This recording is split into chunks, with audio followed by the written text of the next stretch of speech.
Halo adik-adik, selamat bergabung kembali dengan saya di kelas Kimia Dasar. Di video kali ini, kita akan membahas tentang elektrokimia. Reaksi Galvani itu merupakan reaksi redoks yang berlangsung secara spontan.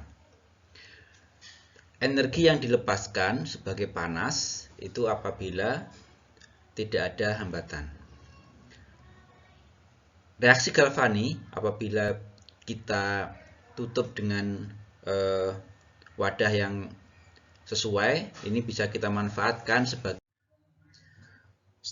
Selanjutnya kita akan membahas tentang anatomi sel Galvani. Jadi di sini ada sel, di mana ada wadah kompartemen yang mengandung reaktan ya untuk setiap setengah reaksi. Kemudian ada elektroda.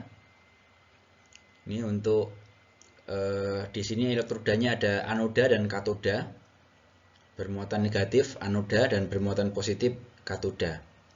Kemudian ada jembatan garam, ya, di tengah-tengah ada jembatan garam.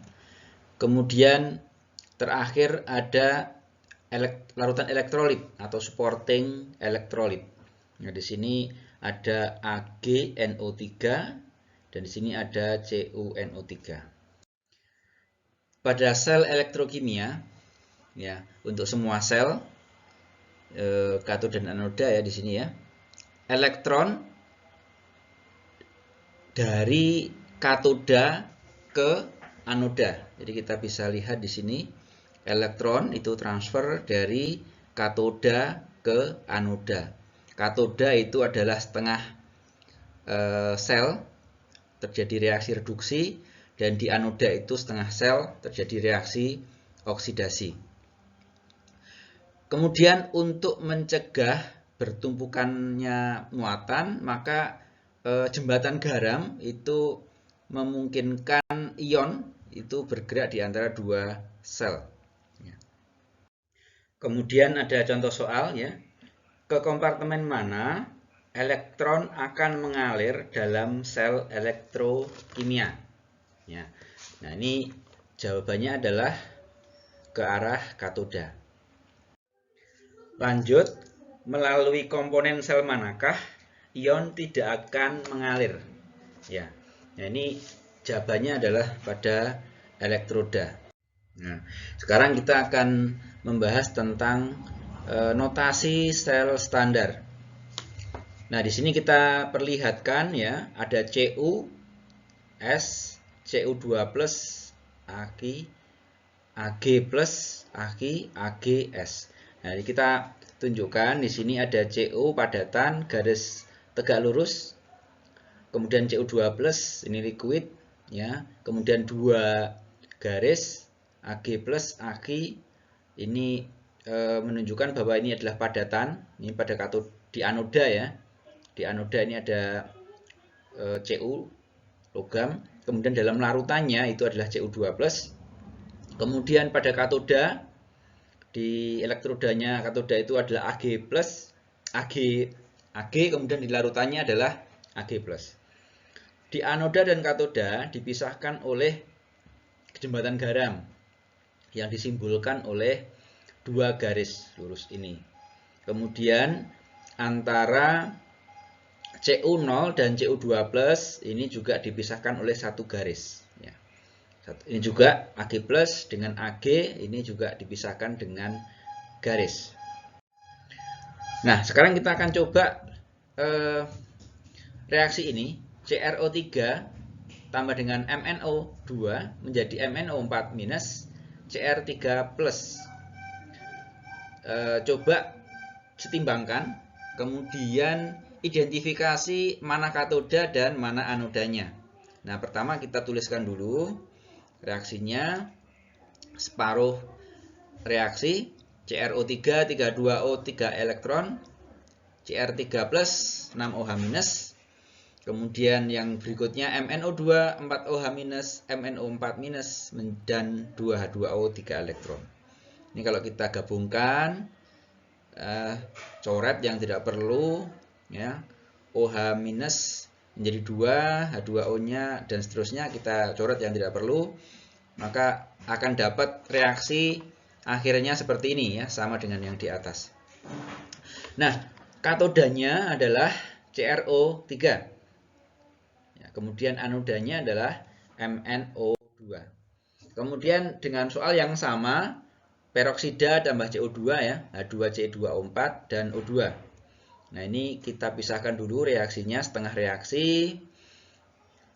Kemudian totalnya kita tuliskan, maka kita bisa putuskan reaksi pada katoda itu yang atas ini ya, 2H+, 2 elektron. Kemudian di anodanya yang ini H2O2, O2 dan seterusnya. Kemudian soal berikutnya, nah di sini diminta untuk menuliskan notasi sel standar untuk reaksi ini. Ya, ini ada CrO3, MnO2 dan H2O2, CO2. Ini kita tuliskan untuk notasi elektrokimia. Jadi kita CrO3, MnO2, MnO4 minus Cr3 plus. Nah, ini kita tuliskan. Kemudian kita pisahkan dengan garis. Reaksinya kita kasih jembatan garam ini. Nah, kemudian pada reaksi pertama ini kita gunakan elektroda karbon. Maka kita tuliskan di sini karbon. Demikian juga untuk yang bawah, ini kita gunakan elektroda karbon. Nah, kemudian kita lanjutkan reaksi MnO2 solid, 2H+ liquid, Mn2+ liquid, H2O2 liquid. Manakah yang mempunyai notasi sel standar yang benar? Nah, ini jawabannya adalah yang A ya. Jadi menggunakan elektroda platina keduanya. Kemudian di sini ada Mn2+. Selanjutnya adalah potensial elektrik. Jadi di sini setiap substansi atau setiap logam gitu ya, ini mempunyai potensial untuk menangkap elektron atau terjadi reduksi. Kemudian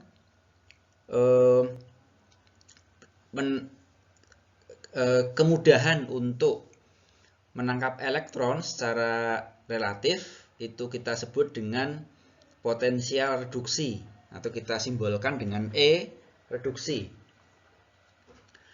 Nah, kemudian untuk sebagai standar maka perlu kita buat standarnya. Ini kita sebut potensial reduksi standar. Pada kondisi standar disimbolkan dengan E red, ada lingkaran di situ. Kemudian unitnya, satuannya adalah volt, di mana 1 volt itu adalah 1 joule coulomb. Kemudian di sini ada potensial reduksi standar ya. Di sini ada menggunakan hidrogen sebagai standar. Ya. Nah, di sini ada elektroda dialirkan dengan gas hidrogen. Kemudian di sini ditambahkan elektroda platina. Kemudian ditambahkan asam dengan pH-nya asamnya ini bisa HCl, bisa H2SO4. Ini konsentrasinya 1 molar gitu. Nah, kemudian kita ukur, ternyata potensial reduksi untuk hidrogen itu adalah 0 volt ya. Jadi untuk senyawa yang lain atau logam yang lain ini bisa lebih rendah atau lebih rendah atau lebih tinggi dibandingkan dengan hidrogen. Maka untuk hidrogen ini kita jadikan standar. Kita sepakati di sini adalah 0. Ya. Jadi reduksi ini relatif ya, relatif terhadap hidrogen ini. Kemudian potensial sel. Nah, ini untuk potensial sel standar itu kita hitung E sel itu sama dengan katoda kurangi dengan anoda. Jika tidak standar maka lingkaran kecilnya kita hilangkan sehingga E sel sama dengan E katoda kurangi E anoda. Untuk reaksi redoks yang spontan,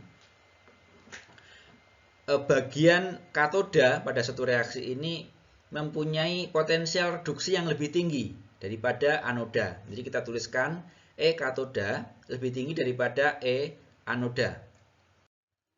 Nah, sekarang ada soal Ni tambah H2O2 tambah 2H plus menjadi 22O dan Ni2 plus, di mana E selnya, E standarnya untuk Ni2 plus mengalami reduksi menjadi Ni itu negatif 0,25, sedangkan H2O2 ini ditambah dengan 2 elektron ini 1,77. Nah, ini jawabannya adalah 2,022. Ini bisa kita cek ya. Nikel 2 plus, jadi kita balik reaksinya kan jadi terbalik, jadi positif 0,25, karena ini Ni2 plusnya kan sebagai produk, sedangkan ini adalah reaktan, maka kita balik ini menjadi positif. Kemudian H2O2 nya tetap, sehingga 0,25 1,77 kita jumlahkan menjadi 2,02 volt. Kemudian menentukan katoda. Apabila ada sel reaksi, ya, ini yang menangkap elektron itu adalah katoda. Atau kita buat singkatan agar mudah. Kalau bahasa Inggrisnya pakai ini ya, Leo atau singa ya. Ini loss of electron, kehilangan elektron, ini terjadi oksidasi. Kemudian menangkap elektron terjadi reduksi. Ini untuk reaksi yang spontan. Katoda itu mempunyai E reduksi positif, sedangkan anoda itu negatif. Kemudian untuk memprediksikan pada reaksi spontan ya, katoda menangkap elektron, ya, biasanya untuk non-metal atau kation. Kemudian pada tabel reduksi ini mempunyai nilai yang besar, positif nilainya. Air bisa digunakan sebagai katoda. Kemudian pada anoda ini kehilangan elektron, biasanya metal. Kalau yang tadi itu non-metal ya pada katoda, sedangkan anoda itu adalah metal atau anion. Kemudian E reduksinya itu negatif ya. Kemudian air bisa dijadikan sebagai anoda. Nah, pada tabel kalau katoda ini di sebelah kiri, anoda sebelah kanan. Kita coba cek, hitunglah E sel pada reaksi Cu Ag plus Cu2 plus Ag. Nah, kita punya data ini Cu 0, Cu2 plus. Ini ya, dibalik karena Cu2 plus menjadi Cu, maka kita balik menjadi negatif 0,34. Ag plus menjadi Ag. Ag plus menjadi Ag, tetap 0,8. Jadi negatif 0,34 tambah 0,8 sama dengan 0,46. Kemudian soal berikutnya, Pb Cu2 plus Pb2 plus Cu. Kita lihat Pb Pb2 plus. Jadi ini dibalik. Kalau dibalik menjadi simbolnya terbalik 0,13. Kemudian Cu2 plus Cu ini tetap. Ini nanti hasilnya 0,47. Kemudian Cr2O72 minus MnO2. Nah, kita bisa cek Cr2O7 di sini tetap ya. Di sini ada MnO Cr2O72 minus Cr3 plus. Jadi di sini tetap 1,33. Sedangkan MnO2 ini dibalik ya. Jadi negatif 1,695. Jawabannya negatif 0,365. Kemudian mana reaksi yang tidak spontan? Berdasarkan data tabel. Nah, kita bisa cek Ni2 plus 2 ini, jadi dari Ni 2 plus jadi Ni, jadi ikut yang ini negatif 0,25. Kemudian PB menjadi PB2 plus, dibalik yang ini kalau dibalik 0,13 dikurangi 0,25, nilainya negatif. Kemudian yang B dibalik yang Ni menjadi positif, PB-nya jadi tetap jadi ini nilainya negatif, ini nilainya positif. Kemudian yang ke C seng ini dibalik menjadi positif 0,76, PB-nya tetap ini kalau dijumlahkan menjadi positif 0,76 dikurangi 0,13, jumlahnya positif. Nah, karena untuk spontan itu positif, maka yang bernilai negatif itu yang dipilih. Jadi jawabannya adalah A, karena nilainya negatif. Kemudian termodinamika pada elektrokimia. Karena potensial reduksi ini nilainya relatif ya terhadap yang lain, maka tidak bisa kita tentukan secara langsung. Jadi hubungannya dengan free energy atau delta G. Kalau delta G-nya positif, tidak spontan, negatif, spontan. Nah, delta G sendiri itu adalah negatif NFA cell, di mana N itu adalah jumlah molnya, jumlah mol elektron yang jumlah mol elektronnya yang tertransfer. Kemudian F itu konstanta Faraday 96.500 coulomb per mol elektron. Kemudian E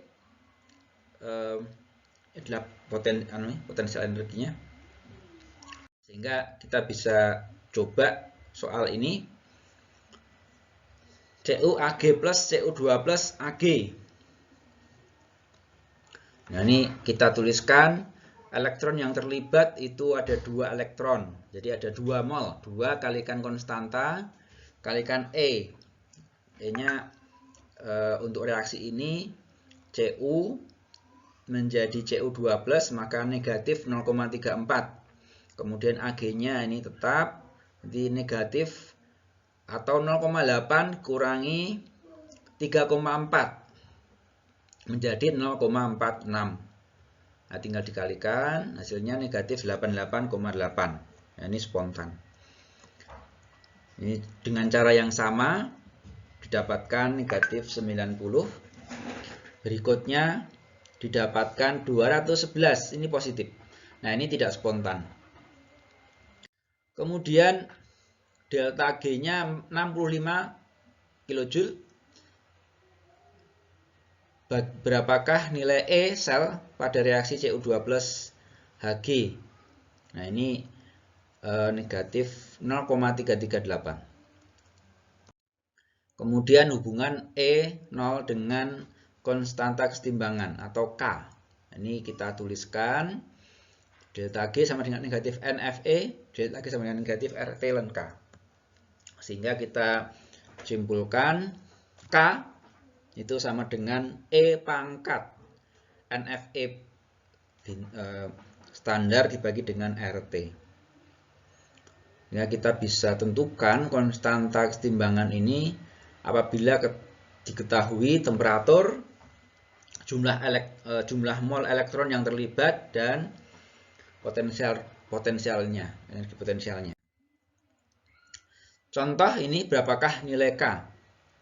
Ini kita masukkan angkanya, ya, didapatkan 3,58 10 pangkat 15. Dengan cara yang sama, K-nya juga bisa kita hitung. Kemudian ini Cr2O72- dapat 1,1 10 pangkat 37. Kemudian nilai K ini 3PbO2 tambah 4Al 3Pb plus 2Al2O3. Nah, ini pilihannya ABCD. Jawabannya adalah D, ya. Tidak ada yang benar di sini, yang ada adalah ini 12 mol. Kemudian persamaan Nernst. Nah, ini untuk keadaan tidak standar itu delta G sama dengan delta G0 plus RT ln Q. Ini untuk standar itu G0. Kalau tidak standar berarti tidak ada nolnya. Kemudian kita masukkan nilainya, didapat dibagi dengan negatif NF, maka kita ketemu E sama dengan E0 plus minus RT ln Q per NF. Ini pada temperatur 298 atau 25 derajat Celcius itu ln bisa kita ganti dengan log. Karena apa? Karena ini pada kondisi standar ya. Kalau kondisi standar kita bisa gantiin menjadi log. E sama dengan E0 ini. Hanya berlaku untuk kondisi standar. Kemudian hitunglah E-selnya. Kita punya data tabel. Ini E0-nya kita tuliskan ya, reaksinya ketemu, maka didapatkan ini. Dengan cara yang sama, E-nya adalah 0,9 volt. Kemudian reaksi ini, elektrokimia, ini didapatkan data ini. Nah, kemudian soal berikutnya,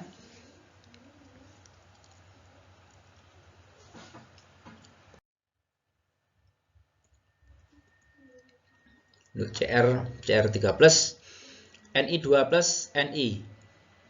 Ini hasilnya adalah 0,222 molar. Dengan cara yang sama didapatkan hasil pH-nya adalah 0,00965. Kemudian untuk reaksi ini PbSO4 2-, PbSO4 Ni2+, Ni. Ini jawabannya 0,06. Caranya ya, tinggal dimasukkan angkanya. Ni2+, Ni itu negatif 0,25. PbSO4 Pb itu negatif 0,36. Itu adalah E0. Kemudian dikurangi karena ini suhunya 25 derajat, 0,0592 dibagi 2 log ya, seper. Nah, ini dilihat dari konsentrasinya 0,1 dan 0,2. Kemudian dengan cara yang sama ini didapatkan ini E sama dengan hasilnya itu apabila G-nya kurang dari 0 maka reaksi akan terjadi pada temperatur yang tinggi. Nah, kemudian reaksi elektrolitik. Beberapa contoh reaksi elektrolitik.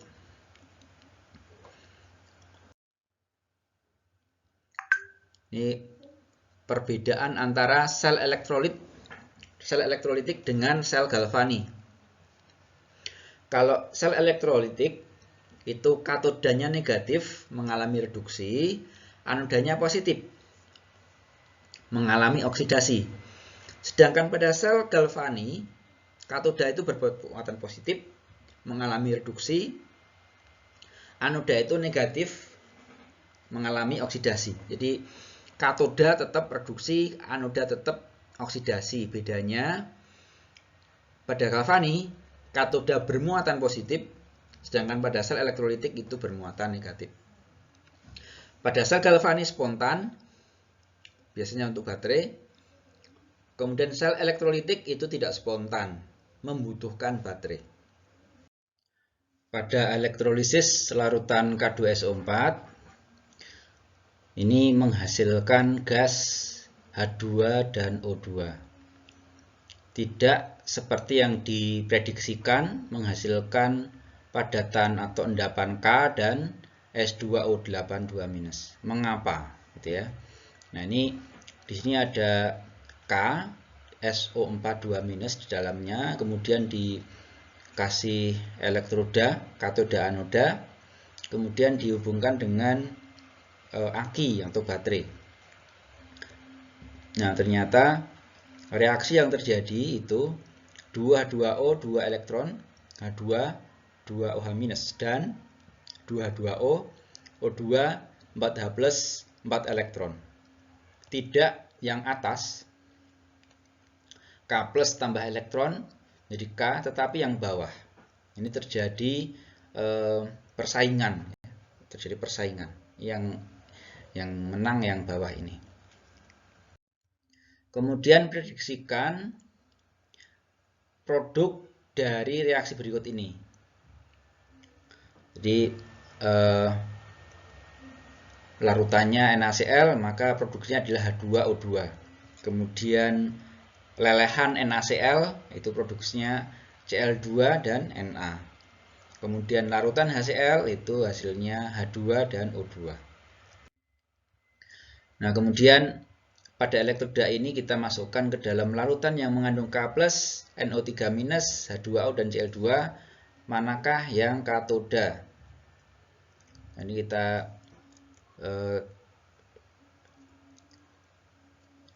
di mana katodanya? Katodanya di Cl2 yang menghasilkan gas Cl2. Kemudian kinetika elektrolisis. Pada persamaan Faraday itu G sama dengan ETNF. G itu adalah muatan, I itu current atau arus, T itu waktu, N itu jumlah mol yang tertransfer, dan F itu adalah konstanta Faraday. Kemudian kita gunakan untuk electroplating. Ini persamaan Faraday ini kita bisa menggunakan jumlah mol elektron yang tertransfer dengan simbol Ne. Kemudian karena kita tidak bisa melihat elektron, maka kita bisa menimbang atau menjumlahkan metal yang terdeposit atau mengendap. Ya, kita bisa tuliskan massa logam yang terendap itu kalikan dengan mol logam, massa rumus, kemudian koefisien kita dapatkan. Contohnya ini. Arus berapa yang digunakan untuk mengendapkan 3 gram emas dari larutan AuCl3 selama 200 detik. Ini kita tuliskan 3 gram 1 mol dibagi dengan massa rumusnya emas 196,97, kemudian 3 mol elektron yang terlibat AuCl3 itu kan Au3+ Cl- jadi ada 3 mol ya, 3 elektron. Kemudian Faraday 96500. Nah, didapatkan 4410 kolom. Tinggal dimasukkan arusnya berapa ya. Kemudian arusnya berapa selama 200 detik, maka I-nya bisa kita hitung 22 ampere. Kemudian berapa waktu yang dibutuhkan untuk mengendapkan 10,2 gram Ag bila arusnya 0,1 mA. Kita masukkan angkanya, ketemu T. Ini rumusnya sudah ada, tinggal dimasukkan angka-angkanya. Nah, kemudian pada plating krom, jadi untuk melapisi krom ya. Ya, ini ada 1,5 gram krom dengan massa molekul 52 ya, dengan arus 50 mA. Jawabannya adalah 1,7 10⁵ detik. Kemudian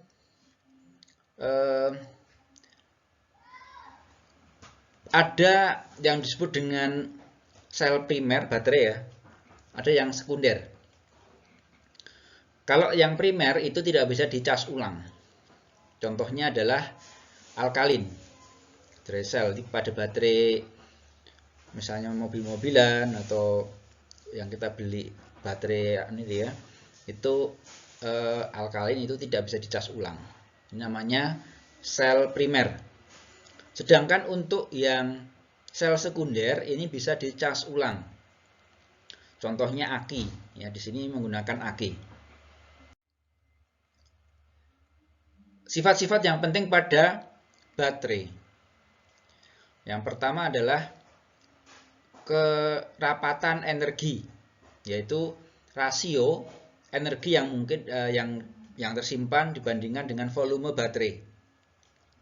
Kemudian energi spesifik. Ini adalah rasio antara energi dengan bobotnya.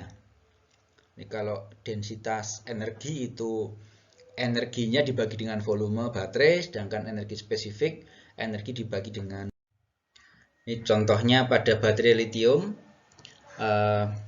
Lithium ini bisa digunakan sebagai baterai dengan energi spesifik yang tinggi, ya, karena mempunyai massa yang rendah dan mempunyai densitas energi yang tinggi, ya, karena mempunyai energi reduksi yang rendah, negatif. Kemudian baterai lithium ini bisa sebagai baterai yang tidak bisa dicas ulang atau sel primer, atau juga bisa dicas ulang atau sel sekunder. Jadi lithium baterai bisa dua, sebagai primer atau sebagai sekunder. Jadi pada sel ion lithium, ya, sebagai baterai sekunder, ya, yang ini tidak benar-benar melibatkan reaksi oksidasi reduksi sejati. Kemudian ion lithium dapat menyelinap di antara lapisan atom dalam padatan seperti interkalasi grafit. Kemudian baterai ion lithium ini didasarkan pada pengangkutan ion lithium. Nah, kemudian fuel cell hidrogen ini mempunyai banyak kelebihan. Dia bersih, tidak ada polusi, tidak ada elektroda yang hilang atau berkurang, kemudian mudah operasionalnya, kemudian temperaturnya juga tidak terlalu tinggi, efisiensinya tinggi. Kemudian aplikasinya ini untuk pemurnian, contohnya untuk pemurnian aluminium. Kemudian pemurnian tembaga. Kemudian produksi NaOH. Jadi banyak sekali aplikasi dari elektrokimia ini.